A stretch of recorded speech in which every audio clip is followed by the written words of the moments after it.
Seguramente se está preguntando qué estoy haciendo en este cagadero. Pues un pajarito croata me contó un secreto. El secreto de Fring. Llevo tiempo vigilando y Fring esconde a sus guardias muy bien. Pero ahí están, vestidos de empleados de la lavandería. Tengo una muy buena idea de lo que voy a enfrentar. Un hoyo grande, donde un ingeniero alemán, Werner Ziegler, diseñó el lugar perfecto para esconder el Mother of All Meth Labs. Así que hoy en la noche voy a entrar ahí. Voy a matar a todos sus guardias. Casa Tranquila. Buenas tardes. ¿Recepción? I'm sorry, I'll have to find someone who speaks Spanish to help.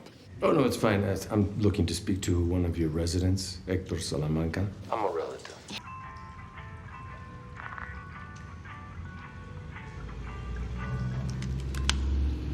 For anybody calling Salamanca, like they'd be able to pick up on it.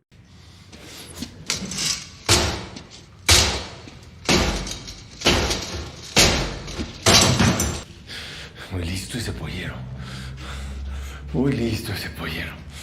Casa Tranquila. Yeah, sorry, I think I lost connection. I'm trying to reach Héctor Salamanca.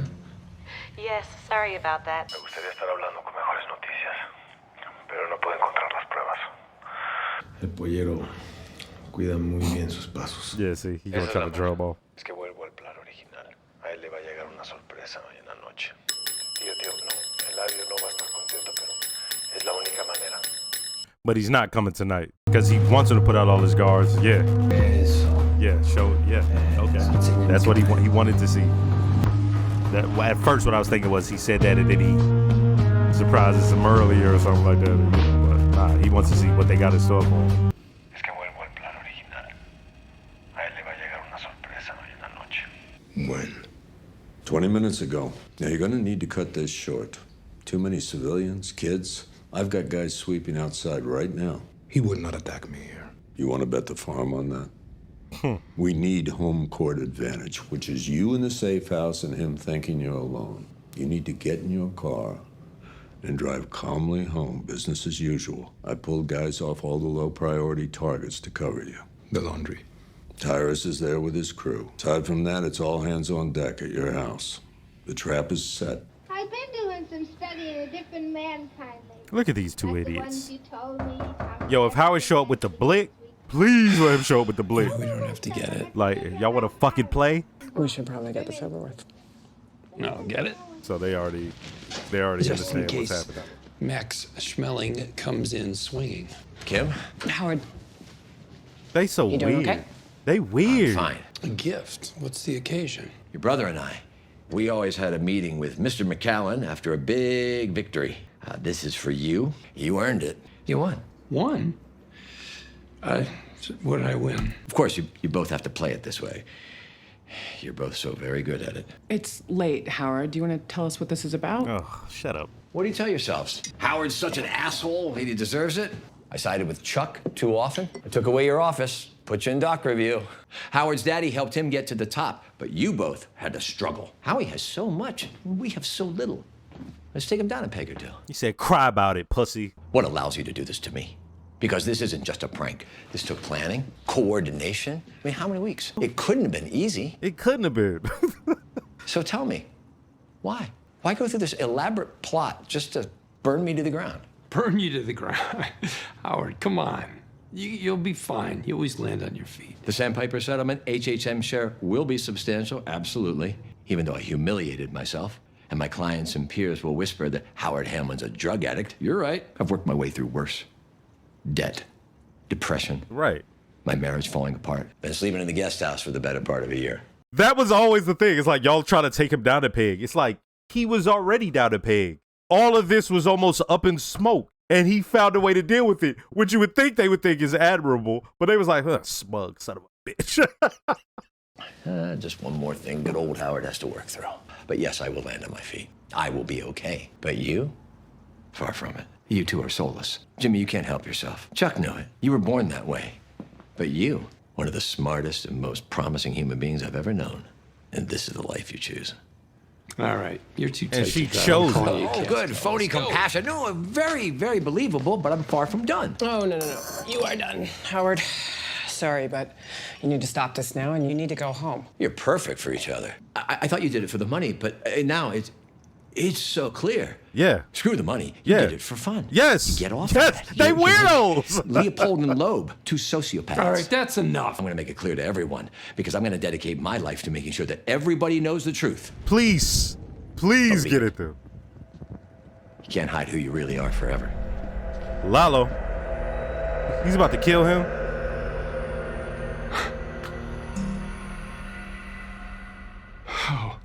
Howard, you need to leave. Who are you? Oh no. Me? Nobody. Howard Bounce! I just need to talk to my lawyers. You want some advice? Find better lawyers. Howard, please just turn around. No. What's this about? Oh no, stop asking questions. Oh no, he about to... Please. I think I'm in the middle of something. There's really no need to. Oh my God! No! Oh my God! No! Okay. Let's talk. So you notice there were parts in this I couldn't even look at. I don't use the word cringe, but that's what I was getting. I was like, yo, they're really... I can't believe nothing is stopping this. Howard is being fucked with. That's not the biggest issue. Of course, I have an issue with that. It's that they're doing this. Right, of course I don't want to be fucked with. But the fact they're doing this is fucking just... And so the fact that at the very least he got to call them out for it. He's like, wait a minute. He's like, why are you doing this? Y'all, he said it earlier, like they should be childish, immature. And then he points out the thing that I talked about and what makes Kim an interesting character. And it's this. She choosing this. They make it a point that every time she makes a decision, she goes. She has that look.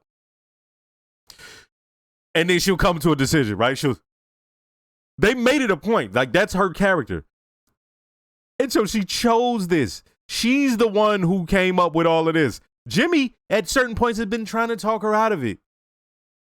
So Howard didn't understand that she, at this point, because she's choosing to do that, she's kind of a leader in this. He just couldn't understand. He's like, wait, what? And he's like, I'm going to dedicate all of my time to getting you motherfuckers the fuck up out of here. Y'all played me? Nah, bitch. I'm playing y'all. Right? And this, what happens with Lalo is so symbolic. Because what they do, they fuck with him, and then he tries to meet them on their own terms. And guess what happens to Howard when he tries to meet them on their own terms? He gets fucked with. But this was it at the height. He got popped. I was like, you gotta be shitting me, dog. It's not even like it's a sad thing. I'm tight. Like, why? That same thing where she was like trying to chew out Schweikert in front of everybody who worked there after he helped her. That's what I was feeling at that moment. It was like, why the fuck did he even have to come over there? And so he got popped because Lalo don't give a fuck. He needed to make a statement. Ain't no why he did it. It's more about what it symbolized him dying. But all that, why did he do it? It don't matter. He needed their attention. Now do I have your attention? Popped them, blood all over the fucking wall and all that shit. So now, by the way, with them, it was a game. And they were fucking with him, okay? He lets them know, like, oh yeah, shit was bad for me. And that was the thing you always got from them. They always seemed to be like, yo, he's on his high horse. Let's take him down a peg. As if he hadn't been dealing with shit. It was like they were oblivious to the fact that he had been dealing with shit. Right? And the fact he got through it, that wasn't even honorable to them. They didn't see that as like, well, he's just like us. He went through some shit and he was able to get himself. Nah, they saw that as like, well, we can prey on that. It was like, what? And so when he just starts listing off like, nah, y'all did all this planning for this? Think about the brain power, by the way, guys. Think about everything they've done on the show. This was the height of the hustle. This was, you know what I mean? The grand finale. And he's like, but y'all didn't even get none out of it. Like, think about how he's thinking. Y'all didn't even get shit out of this. What the fuck did you get out of this? What? And then he's like, oh, y'all weird. Y'all weird, bro. He finally was calling him out. And then they blick him. Bow. I mean, Lalo blicks him. Now, the thing with Lalo and Gus is that they're playing chess against each other. At every moment, what I like about this is they're doing a good job of showing the chess being played. So you see, they don't just spend so much time on one side and then you come to the other side and see what they've been doing. Nah. When he calls and you hear that the phone's tapped, it's like you're seeing them playing on both sides. And then you hear him call back and say what he says and then watches and you see what their plan is. And now you see what their plan is going forward, right? But you see Gus made sure that he was like, the laundromat? And he was like, nah, old dude is still there, right? Because as we saw when he dropped the gun off, that laundromat means something. It means something to Lalo. Lalo understands. Why? He basically tortured that motherfucking German dude who had been working on the building, right? It's going to be interesting. So now the story all comes together. And the thing with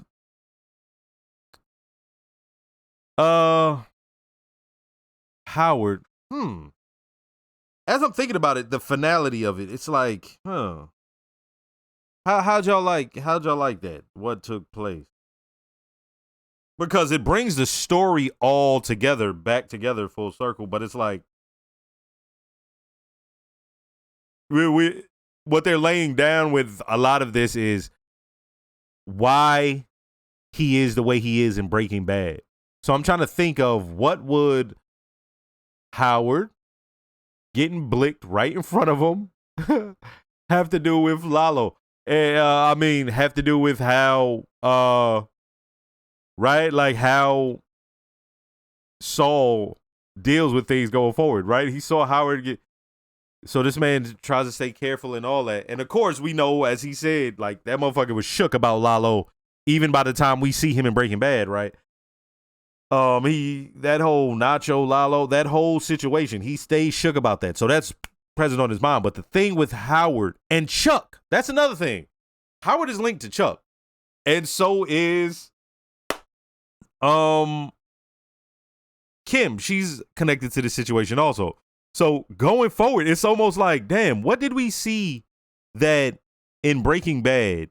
Not just the things that was overt, like him mentioning certain characters, but like, what did we see about his character that sort of defined it, right? Because his brother dies in a horrible accident. Howard dies right in front of him like that. And then we're going to see what happens with Kim. So it's like, damn, what took place? And then also, I'm assuming in that last part of the season, there is a reason he's in Nebraska. They keep making a point to show Nebraska license plate, Nebraska this, Nebraska that. If you paid attention early on, you see where she's from and all that. You know what I mean? Like, he's there for a reason. I don't think she died. I think she went off, but I don't think she's doing lawyer and shit. I'm pretty sure she may have been in hiding herself. I'm not sure about that. But there's also the thing of like, she had a chance to do the pro bono lawyer shit. And like I said, to help people who end up in situations from the mistakes that she and people like her mom made earlier. But at the same time, that's a part of her. The things that made her make those mistakes and her mom make those mistakes. And so she's, that's still in her. And so when you see her and just so we're clear, people do this thing I've noticed when it comes to fandoms. When you have a problem with a character or something that's in the story, they automatically assume you have a problem with the show. Nah, I'll let you know when I have a problem with the show. I don't have a problem with the show. I find it admirable that they got me from where I was with Kim and Jimmy to where I was this entire episode. Right to the point where I was just like, what the fuck? Fuck these motherfuckers. Like, I'm calling them out their name, funky bitches and all this shit. So for them to get into that, it's like, damn. And then for it to get to where I can't even look at Howard get blinked because it's like, out of everybody, Howard got it the worst.